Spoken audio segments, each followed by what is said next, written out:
What is up, guys? Mr. D here. Decided to do a very quick little video on an epiphany I had recently. And the epiphany is as follows.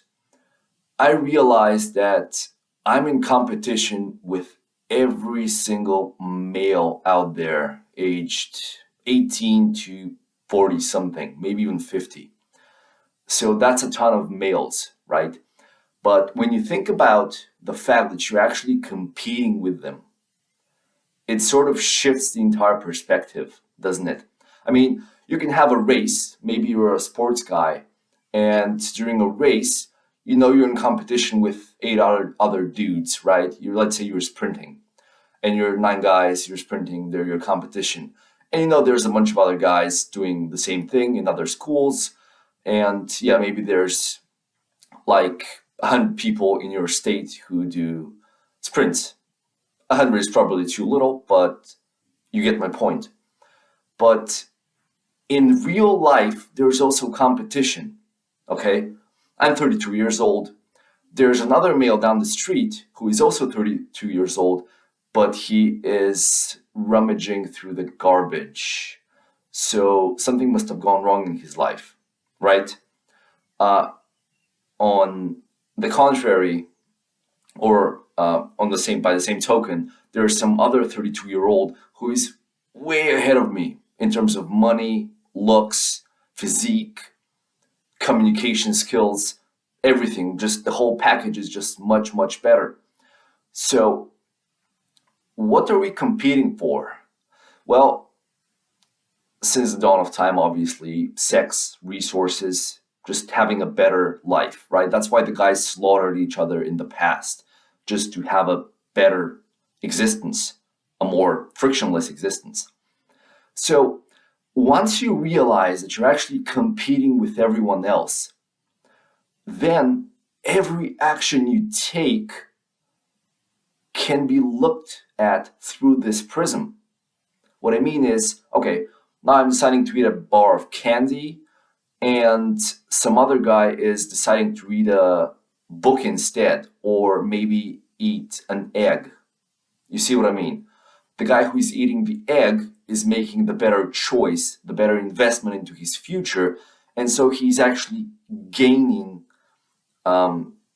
he's getting ahead in the competition. Whereas instead of staying in the same place, I'm going backward, right? If I decide to have a beer, what happens? I drink alcohol, lowers my testosterone, I get sloggy, I start performing worse cognitively in sports. And so a single beer pulls me back, right? It sort of negates all of my efforts that I've put in so far. So you see how every little action matters in the grand scheme of this competition. So with every action you take, every little action, when you go to sleep, what you eat, how much you exercise, what you do in your spare time, are you reading, are you watching Netflix? All of these things are points on the board. And they're either negative or positive. There is no single action. There are very few actions that actually are neutral, that give you a zero sort of score. It's either positive, it's propelling you towards your goal, or negative, it's pulling you back. So once you realize this, it really can kick you into gear and actually shift your perspective of life, I think, as a man. We're talking about the man here. For women, it's the same, I guess. Well, they have to, they peak earlier, much earlier, but they still have to sort of abide by the same rules, right? Everything you do has consequences. But everyone knows it has consequences, right? But the trick is, when you view it from that angle, it suddenly becomes much more crystal clear how it actually works, right? You don't see it in the present moment, because a beer now, it doesn't really affect me. I don't even feel it.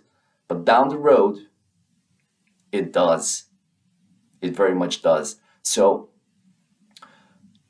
I have, once I now that I've started looking at it that way, I'm much more conscious of the actions I take, of my daily routine, if you will.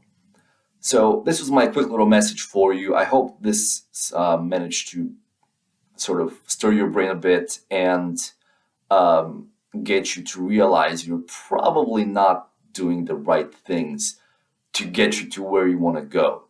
Okay? Talk to you next time.